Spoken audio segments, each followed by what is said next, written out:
जय हिंद दोस्तों। आप सभी कैसे हैं? अच्छे होंगे। फिर आपका एक बार स्वागत है हमारे YouTube चैनल साइंस गुरु रेनू पर। और आज दोस्तों हम पढ़ा रहे हैं 10th क्लास, तो आप सभी रेडी हो जाइएगा पढ़ने के लिए। तो अब हम चालू करते हैं हमारी 10th क्लास पढ़ाना। तो हम इसमें सबसे पहले फर्स्ट चैप्टर पढ़ाएंगे, रासायनिक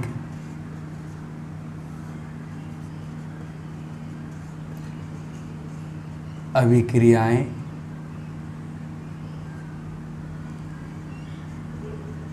एवं समीकरण। ये हमारा चैप्टर है, फर्स्ट चैप्टर है हमारा विज्ञान का 10th क्लास का। ठीक है, तो हम इसको लिख देंगे पार्ट फर्स्ट।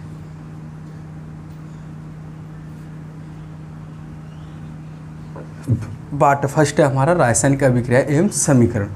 तो दोस्तों स्टूडेंटों, हम सबसे पहले क्या करेंगे कि रासायनिक समीकरण के बारे में पढ़ना शुरू करेंगे, क्योंकि रासायनिक अभिक्रियाएं तो बाद में आएंगी। पहले हम समीकरण पढ़ते हैं स्टेप बाई, फिर हम अभिक्रियाएं पढ़ेंगे। अगर हम अभिक्रिया पढ़ लेंगे तो समीकरण हमारे समझ नहीं आएगा। तो जो रूल है वो पहले समीकरण को पढ़ने का है। तो पहले हम पढ़ते हैं रासायनिक समीकरण क्या होती हैं। तो हम यहाँ लिखेंगे रासायनिक समीकरण। रासायनिक समीकरण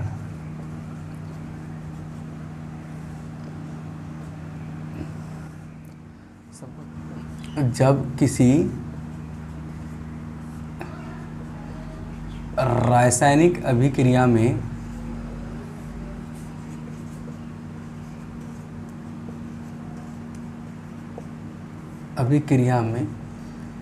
सम्मिलित मतलब भाग लेने वाले, सम्मिलित पदार्थों को उनके प्रतीकों वह सूत्रों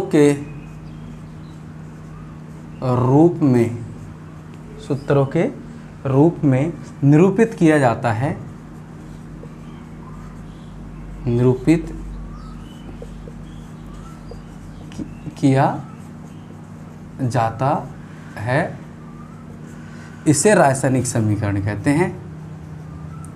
इसे रासायनिक समीकरण कहते हैं। समीकरण कहते हैं। एक बार मैं वापस रिपीट कर देता हूँ।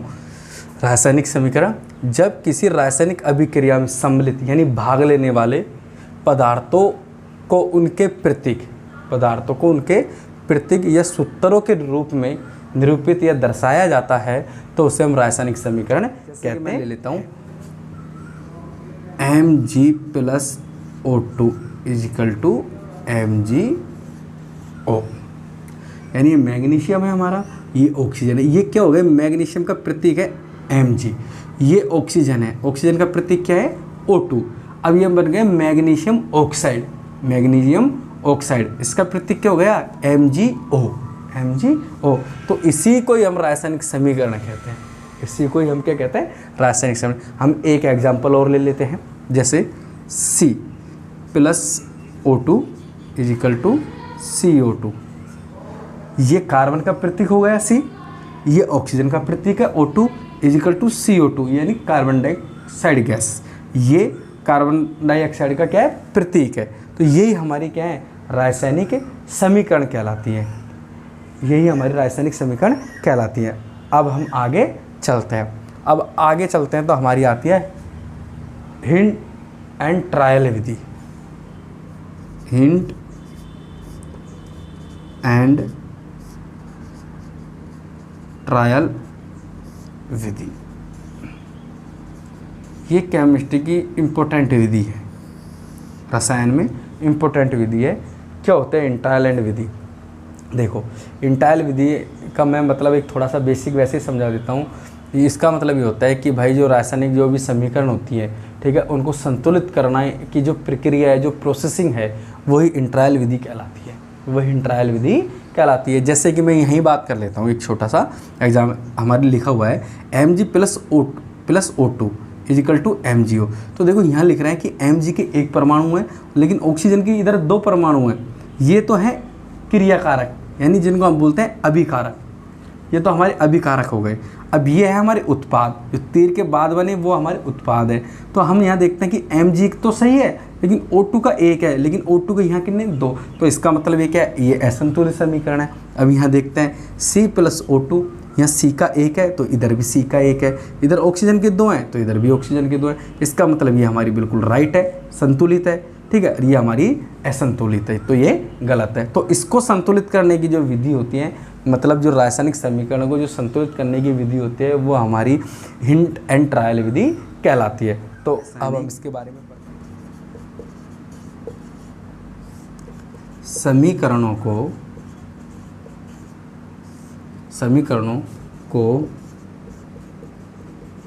संतुलित करने की विधि, संतुलित करने की विधि हिंट एंड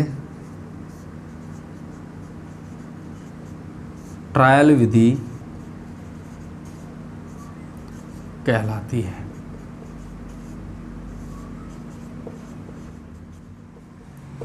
इसमें सबसे पहले छोटी पूर्णांक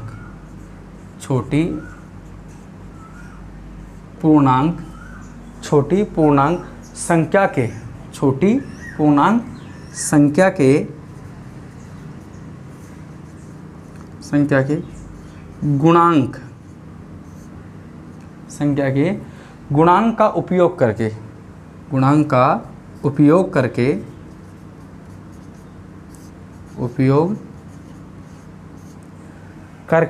समीकरण को संतुलित करने का प्रयास करते हैं। समीकरण को संतुलित करने का प्रयास करते हैं।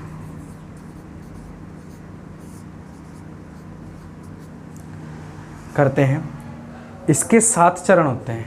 इसके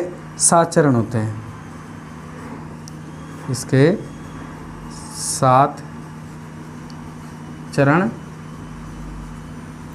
होते हैं। रासायनिक समीकरण को इंट्रायल विधि से अगर हम संतुलित करते हैं, तो संतुलित करने के जो चरण हैं वो क्या है, 7 चरण हैं, यानी 7 चरण हैं। तो अब हम देखते हैं एक एक चरण के बारे में हम पढ़ना शुरू करते हैं। तो आप अच्छे से ध्यान दीजिएगा। पहला चरण हमारा प्रथम चरण है, पहला चरण है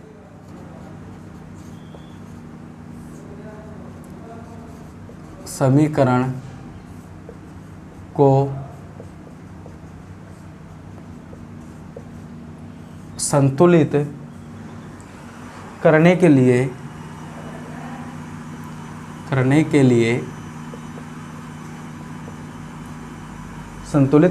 लिए सर्वप्रथम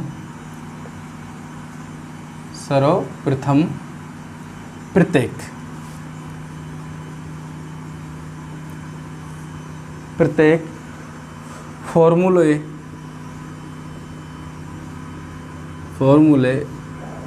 के चारों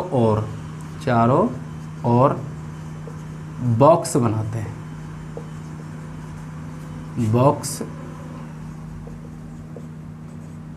हैं। तो हमारी जो समीकरण है वो मैं आपको लिख देता हूँ, जो आपकी किताब में है वही लिखूँगा मैं। तो है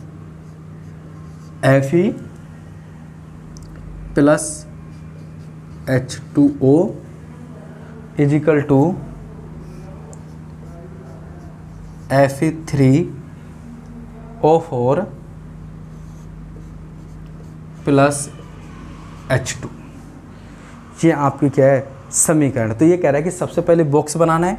ये हमने समीकरण लिख दी, अब हम बॉक्स बनाना शुरू करते हैं।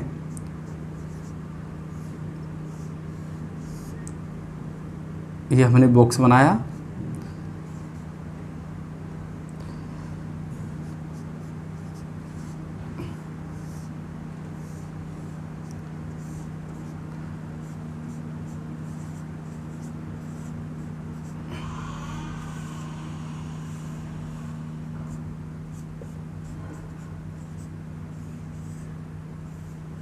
ये हमने बॉक्स बना दिया। ठीक है, जैसे इसने बोला कि भाई रासायनिक समीकरण को संतुलित करने के लिए सर्वप्रथम प्रत्येक फॉर्मूले के चारों ओर बॉक्स बनाते हैं। तो हमारे ये फॉर्मूला, ये हमने समीकरण लिख दी जो किताब में दी हुई थी आपके। अब इसके अकॉर्डिंग हमने प्रथम चरण के अकॉर्डिंग हमने क्या किया, जो भी परमाणु थे, जो फॉर्मूला था उसके चारों ओर हमने बॉक्स बना दिया। Fe के चारों तरफ बॉक्स बना दिया, H2O के, Fe3O4 के, H2 के। अब आता है सेकंड चरण की द्वितीय चरण में क्या कहता है। चरण सेकंड, असंतुलित समीकरण में उपस्थित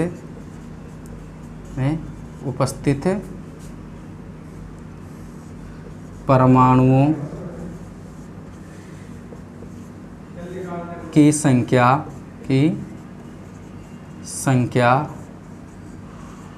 परमाणु की संख्या की सूची बनाना।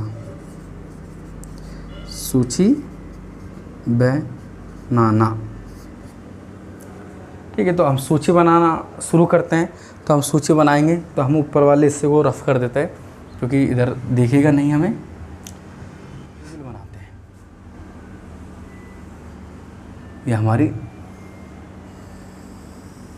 एक टेबल हो गई। ये हमने इसको बांट दिया, ये बांट दिया। तो हमारे पास हम देख लेते हैं कितने हैं। Fe है, H और O है, 3 ही हैं। तो अब 3 खाने बना लेते हैं, है ना। तो हम इधर तो लिख देते हैं क्रम संख्या 1 2 3। इधर हम लिख देते हैं तत्व,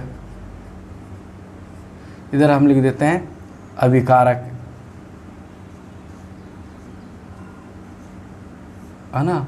और इधर हम लिख देते हैं उत्पाद, कि उत्पादों की संख्या और अभिकारकों के परमाणु की संख्या। तो हम देखो यहीं लिख देते हैं Fe लिख दिया, H लिख दिया और O लिख दिया। तीनों लिख दिया हमने तीनों लिख दिए, तत्व लिख दिए, Fe लिख दिया, H लिख दिया, O लिख दिया। अब Fe की देखते हैं हम यहाँ अभिकारक की साइड। ये अभिकारक है, ठीक है। मैं लिख देता हूँ अभिकारक। हमने सारणी बना दिया, ठीक है। हमने यहाँ इधर क्रम संख्या लिख दी, इधर हमने तत्व लिख दिए, इधर हमने अभिकारक लिख दिया, इधर हमने उत्पाद लिख दिए। अब हम देखते हैं कि ये हमने यहाँ दर्शा दिया, ये अभिकारक हैं। तीर से पहले वाले अभिकारक होते हैं, तीर के बाद वाले उत्पाद होते हैं। तो हम देखते हैं अभिकारकों में, देखते हैं तीर से पहले Fe की संख्या 1 है, हाइड्रोजन की संख्या 2 है, ऑक्सीजन की परमाणु की संख्या 1 है, ठीक है। अब इधर देखते हैं उत्पादों में Fe की कितनी है 3, ऑक्सीजन की कितनी है, सॉरी हाइड्रोजन की कितनी है 2 और ऑक्सीजन की कितनी है 4। बिल्कुल करेक्ट, कोई दिक्कत। देख लो ये अभिकारक हैं, तो मैंने अभिकारक लिखा है। तो अभिकारक में Fe की 1 है, हाइड्रोजन की 2 है, ऑक्सीजन की 1 है। उत्पादों में हम बात करते हैं तो Fe की 3 है और ऑक्सीजन की 4 है और हाइड्रोजन की 2 है। ये हो गया हमारा सेकंड चरण, हमने सूची बना ली। तीसरा चरण में क्या होता है, इसमें उत्पाद वह अभिकारक दोनों में से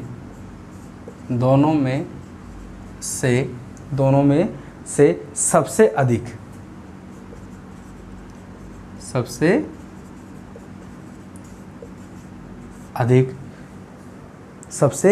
अधिक परमाणु वाले यौगिक, सबसे अधिक परमाणु वाले यौगिकों को संतुलित करते हैं, यौगिकों को संतुलित करते हैं, संतुलित करते हैं।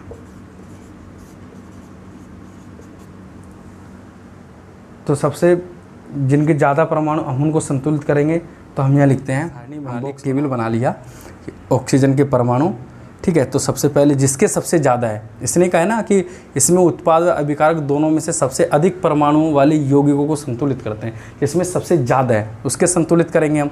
तो हमने बॉक्स में देखा, हमने हमारी टेबल के अंदर देखा कि यार किसकी ज़्यादा है, तो ऑक्सीजन के सबसे ज़्यादा है। तो हम सबसे पहले ऑक्सीजन को लेंगे, सबसे पहले हम ऑक्सीजन को लेते हैं। तो ऑक्सीजन के परमाणु, फिर हमने अभिकारक और उत्पाद, क्योंकि दोनों साइड है, अभिकारक में भी हैं और उत्पाद में भी, क्योंकि अभिकारक में 1 है और उत्पाद में 4 है। तो सबसे ज़्यादा वाले को लिया है। तो प्रारंभ में क्या था हमारे पास, प्रारंभ में जो है वो ये है H2O, H2O ये है हमारे पास। और उत्पाद में क्या था हमारे पास उत्पाद में था Fe3O4, Fe3O4। अगर हम इसको देखते हैं तो देखो, हमने इसको ब्रैकेट बंद कर दिया। अब मैं आपको एक सिंपल सी चीज़ बताऊँ, आपके कभी समझ नहीं आता होगा किताब में कि अब ये कर क्या रखा है, इसने कर क्या रखा है, ये हमारे समझ नहीं आता कि ऑक्सीजन का 1 है, ऑक्सीजन का क्या है 1 है। तो इसने इसको आगे 1 लगा दिया कि भाई जिसकी ऑक्सीजन के बारे में कर रहे हैं हम संतुलित, जिसकी जितनी संख्या उसको परमाणु की संख्या को इसने आगे दर्शा दिया कि 1 है। अगर हम इसको 1 से मल्टीप्लाई करेंगे तो 1 ही आता है, वो वाली बात हो गई। अब इधर ऑक्सीजन के कितने 4 है, तो हमने इसको आगे 4 दर्शा दिए, हो गई बात। अब देखो क्या था, अब Fe plus H2O equal to Fe3O4 plus H2, ये थी हमारी समीकरण। अब देखो ऑक्सीजन की बात कर रहा है ये, तो ऑक्सीजन के 4 इधर हैं और एक इधर है, 5 है। ऑक्सीजन के 5 हो गए भाई, 4 तो इधर हो गए, 1 इधर हो गए, 5 हो गए। तो इसने क्या किया है कि भाई ये अभिकारक है, तो अभिकारक में तो 1 ही है, तो हमने इसको 1 से मल्टीप्लाई कर दिया। अब इधर क्या है साहब 4 है, ठीक है, इधर कितने हैं 4 है, तो हमने इसको आगे 4 से मल्टीप्लाई कर दिया। तो संतुलित करने पे क्या आएगा, इधर तो आएगा 4 और इधर आएगा 4 से गुणा कर देंगे। 1 को हम किससे गुणा कर देंगे, 4 से गुणा कर देंगे। तो अगर अब तुम देखो, अब समझ लो यहीं, जब 1 को भाई 4 से गुणा कर रहा है तो इसके आगे हम यहाँ 4 लगाएंगे, तो ऑक्सीजन के 4 हो गए, इधर भी 4 हो गए ऑक्सीजन के। ये हमने बना लिया, ये आ गया समझ। अब देखते हैं, अब इसमें क्या लिखा है, इसने क्या कह रहा है ये, मैं इसको मिटा देता हूँ ऊपर वाले को।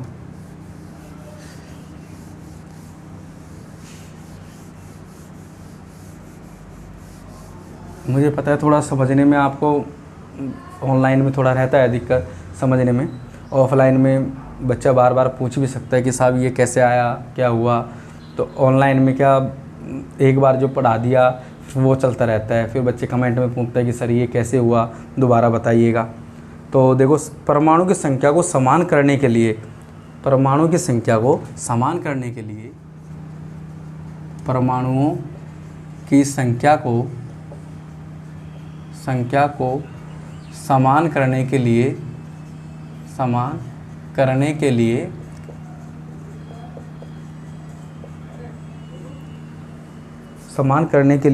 हम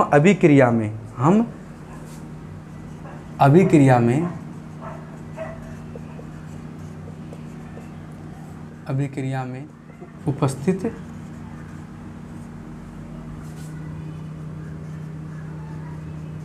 यौगिकों तथा के सूत्रों को प्रदर्शित नहीं करते।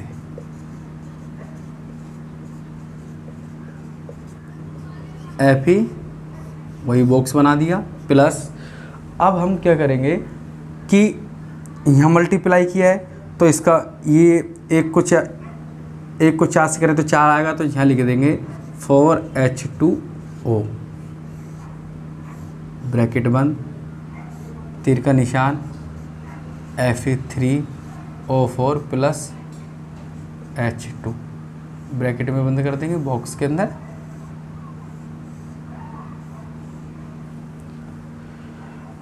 ये हो गया। अब अगला चरण आता है चौथे Fe वह हाइड्रोजन परमाणु, हाइड्रोजन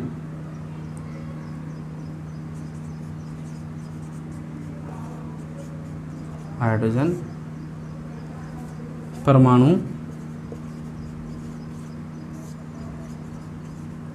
अभी भी संतुलित नहीं है, अभी भी क्या नहीं है, संतुलित नहीं है। आंशिक रूप से संतुलित समीकरण में ये रही आंशिक संतुलित है ना समीकरण, आंशिक रूप से संतुलित समीकरण में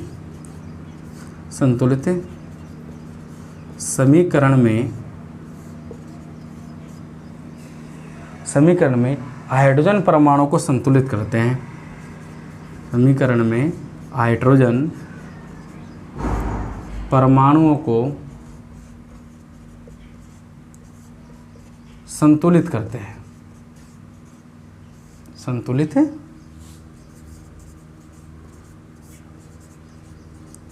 करते हैं। तो करते हैं। अब वही जैसे हमने पहले ऑक्सीजन के लिए सारणी बनाई थी वैसी सारणी अब हम बनाना शुरू करते हैं। मैं सारणी बना देता हूँ।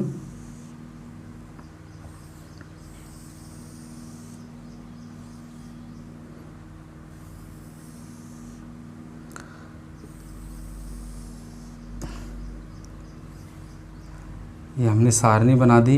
ये हमारे अभिकारक आ जाएंगे इधर, है ना। इधर हमारे उत्पाद आ जाएंगे, इधर हमारे हाइड्रोजन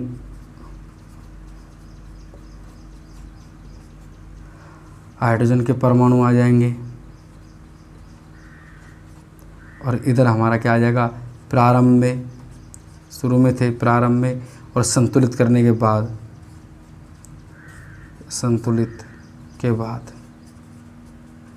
है ना, दिख रहा होगा। तो प्रारंभ में हमारे पास क्या था, देखो क्या है हमारे पास प्रारंभ में क्या है, आंशिक समीकरण में, आंशिक समीकरण में देखो क्या है हमारे पास, 4H2O है हमारे पास आंशिक समीकरण में, 4H2O ये हमारे पास प्रारंभ में है ना, शुरू में है। और उत्पाद में क्या है हमारे पास, H2 है। ये हमारे पास से करें, क्योंकि 4 दूनी 8 हो रहा है इधर, तो आंशिक समीकरण में तो 4 दूनी 8 है, तो सब अब संतुलित करने के लिए कुछ ना कुछ तो करना पड़ेगा। तो कुछ ना कुछ करने के लिए क्या करते हैं, अगर हम इसके यहाँ मान लो 2 लगाते हैं तो 2 दूनी कितना हो जाता है, 4 हो जाता है। 2 दूनी कितना हो जाता है, 4 हो जाता है, 4 हो गया। अब ये 4 दूनी कितना है, 8 है, तो यहाँ तो 8 आ जाएगा, यहाँ तो कितना आ जाएगा, 8 आ जाएगा। लेकिन साहब 4 को ऐसी संख्या से मल्टीप्लाई कर दो कि 8 आ जाए, तो यहाँ कितना है, 2 है, तो 2 से मल्टीप्लाई कर देंगे तो 8 आ जाएगा। कितना आ जाएगा, 8 आ जाएगा।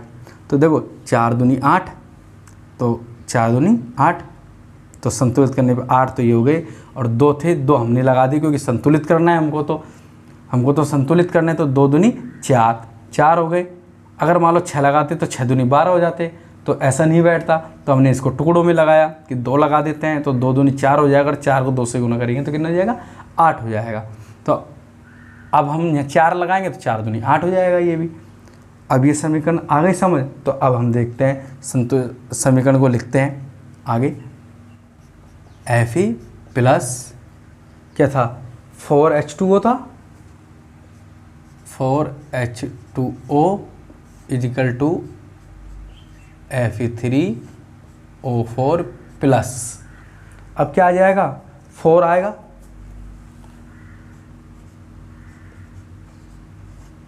क्यों, क्योंकि 4 आ रहा है, 2 दूनी 4, तो 4 ही आएगा, 4 ही आएगा।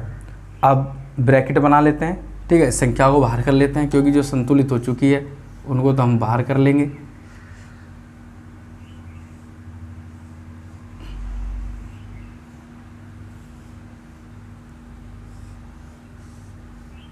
ये हमने बॉक्स बना, जो संतुलित हो गई हमने उनके परमाणु की संख्या को क्या कर दिया, बाहर वाली का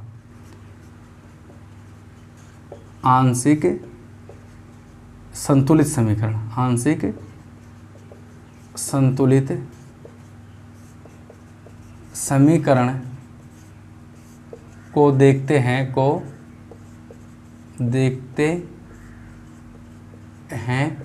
कि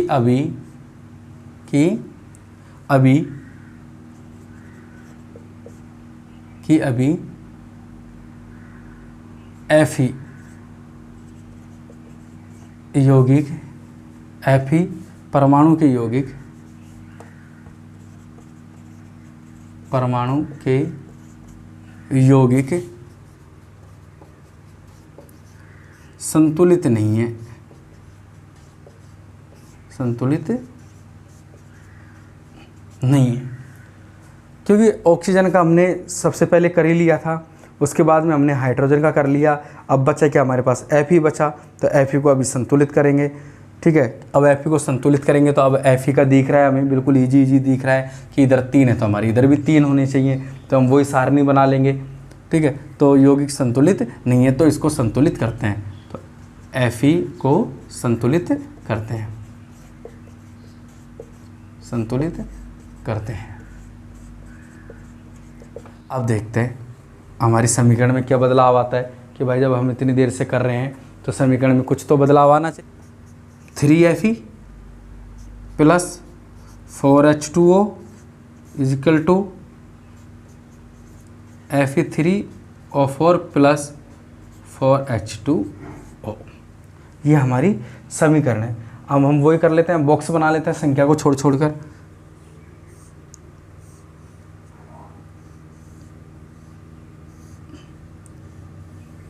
इसमें कुछ छोड़ने लायक है नहीं,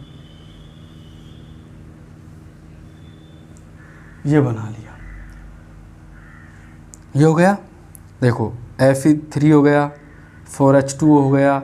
अब हम ऑक्सीजन की बात, देखो लोहे की बात करते हैं Fe की, Fe3 तो Fe3 3 इधर है। हाइड्रोजन की बात करते हैं 4 दूनी 8, 4 ये रहा और 4 दूनी 8, सॉरी हाइड्रोजन की बात करते हैं तो 4 दूनी 8, तो 4 दूनी 8 ये हो गया। ऑक्सीजन की बात करते हैं पूरे में कितनी है, 4 हैं, पूरे में कितने 4 है। ठीक है, तो अब देखो, हाँ पूरे में कितने हैं, 4 हैं, और 4 ये रहे और 4 ये रहे, कितने हो गए, 8 हो गए। सॉरी 4 ये हैं तो Fe4 हो गए, और 4 इसमें पूरे में H2 नहीं, H2।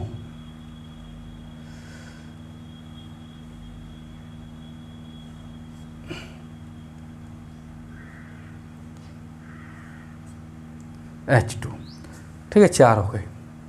ठीक है, वो थोड़ी सी मिस्टेक हो गई थी। अब आता है चरण छठा। अब चरण छठा देखते हैं हम करने के लिए। संतुलित समीकरण की जांच करने के लिए दाईं व बाईं ओर तत्वों के परमाणुओं की संख्या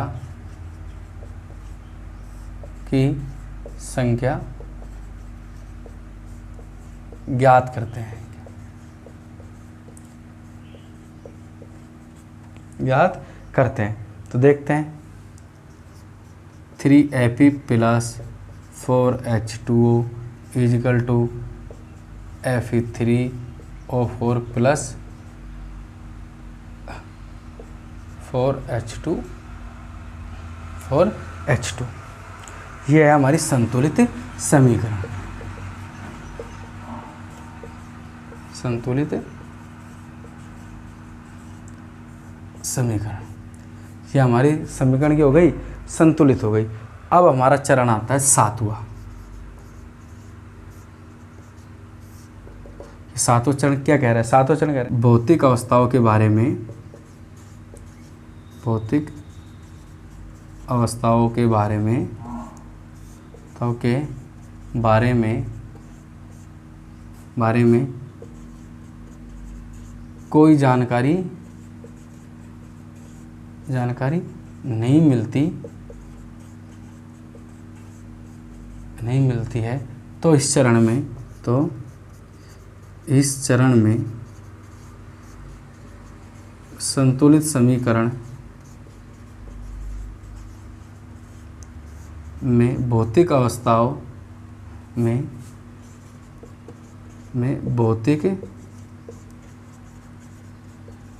अवस्थाओं के संकेतों को प्रदर्शित करते हैं,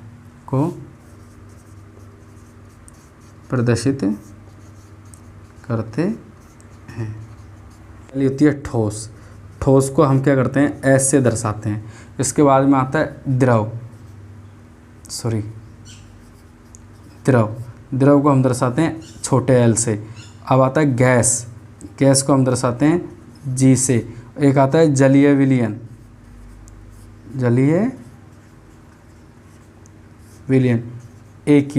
एक्वा से हम इसको दर्शाते हैं।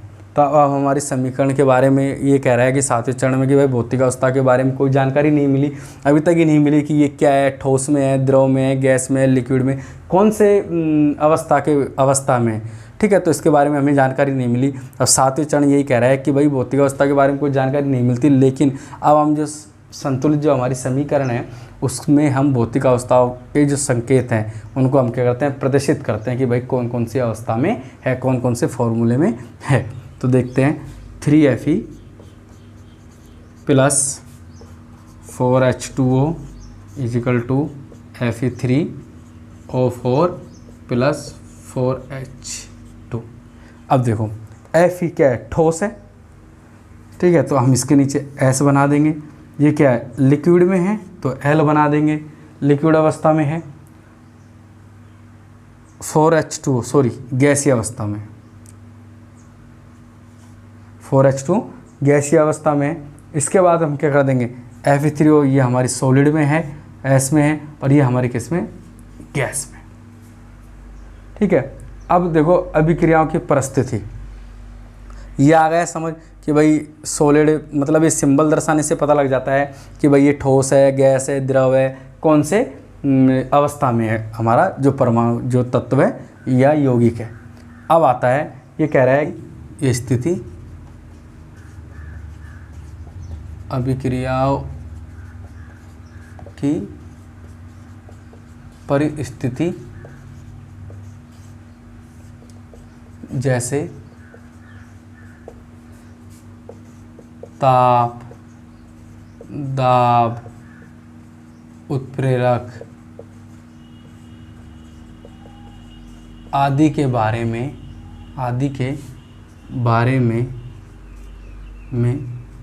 कोई जानकारी नहीं मिलती।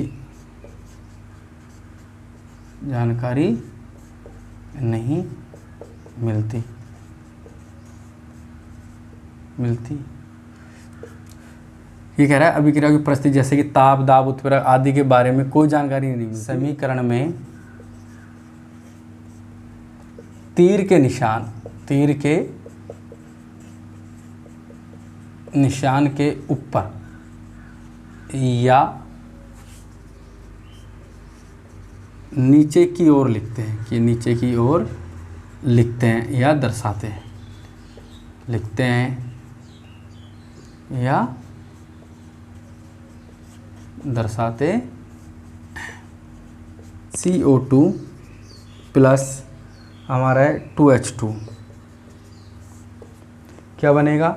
यह बनेगा CH3COH, CH3OH, CH3 क्योंकि 2 दूनी 4 तो CH3OH एक जल के साथ बना लिया। अब क्या होगा? अब इनकी हम भौतिक अवस्थाएं देखते हैं कि कौन कौन सी भौतिक अवस्थाएं। ये हमारी गैस है, आपको पता है, ये भी हमारी गैस है, ये हमारा लिक्विड है, ये हमारा क्या है? लिक्विड है। अब कितने टेम्परेचर पर है, तो हम इसको लिख देंगे यहाँ 340 ATM, तीर के ऊपर दर्शा दिया। इसी प्रकार अगर हम और बात करते हैं तो 6CO2 plus 6H2O sorry 6CO2 plus 6H2O equal to क्या बनेगा, C6H12O6 प्लस हमारा बनता है CO2 सॉरी 6O2 बनता है। अब देखो कौन कौन से माध्यम में है ये हमारा एक्वा जलीय विलयन माध्यम है, ये हमारा कौन सा लिक्विड माध्यम है मतलब अवस्था है। इसके बाद में क्या है, हमारा ग्लूकोज है, ग्लूकोज कौन से माध्यम में, ग्लूकोज हमारा एक्वा माध्यम में है AQ। और ऑक्सीजन अब हमारा क्या बचेगा, ऑक्सीजन, ये कौन से माध्यम में आएगी, 6O2 है, तो ये भी एक्वा माध्यम में है। अब ये कह रहा है कि उत्प्रेरक के बारे में कोई जानकारी नहीं मिलती, तो ये बदलता किसके कारण है भाई, ग्लूकोज 6CO2 प्लस 6H2O, मतलब जो कार्बन डाइऑक्साइड होती है जो जल होता है वो किसके कारण ग्लूकोज में चेंजेज होते हैं आपस में विक्रिया करने के कारण, तो इस सूर्य का प्रकाश किसमें, क्लोरोफिल है ना, पौधों की पत्तियों में। तो हम मतलब ऐसे जो भी होता है उत्प्रेरक दाब जो भी होता है उनको तीर के ऊपर या नीचे की ओर लिखते हैं। रासायनिक समीकरणों की विशेषता है,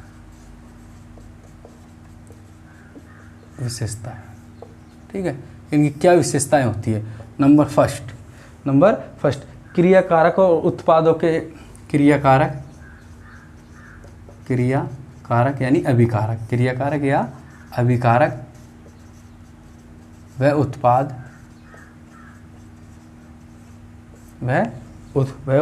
के बारे में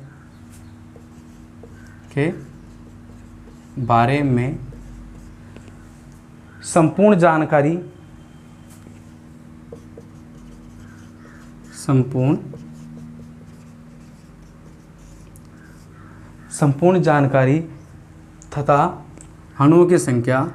तथा अणुओं की संख्या द्रव्यमान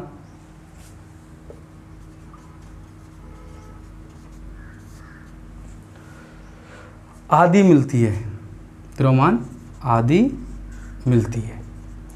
पहली विशेषता तो ये है कि क्रियाकारक या अभिकारक व उत्पादों के बारे में संपूर्ण जानकारी तथा अणुओं की संख्या और द्रव्यमान आदि मिलता है। पहली तो ये विशेषता होगी। दूसरी विशेषता क्या है, पदार्थों की भौतिक अवस्था की जानकारी मिलती है। पदार्थों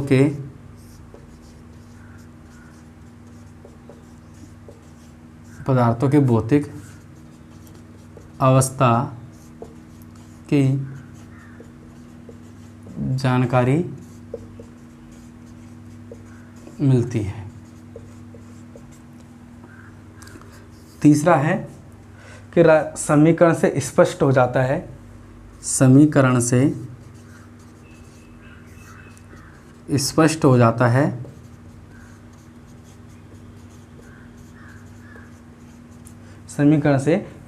जाता है कि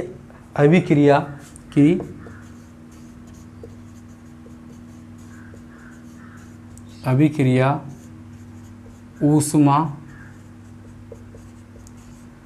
शोषी है। समीकरण से स्पष्ट हो जाता है कि अभिक्रिया ऊष्मा शोषी है या ऊष्मा क्षेपी है। ऊष्मा शोषी है या ऊष्मा क्षेपी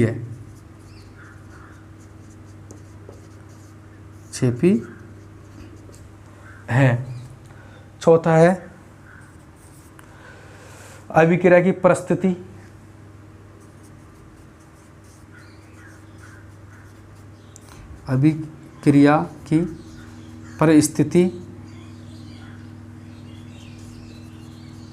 परिस्थिति जैसे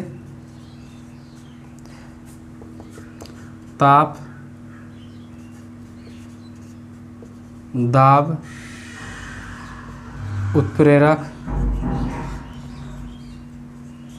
आदि के बारे में जानकारी मिल जाती है, आदि के बारे में जानकारी।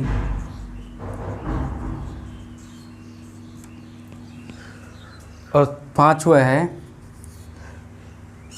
उत्क्रमणीयता की जानकारी मिलती है, उत्क्रमणीयता की जानकारी।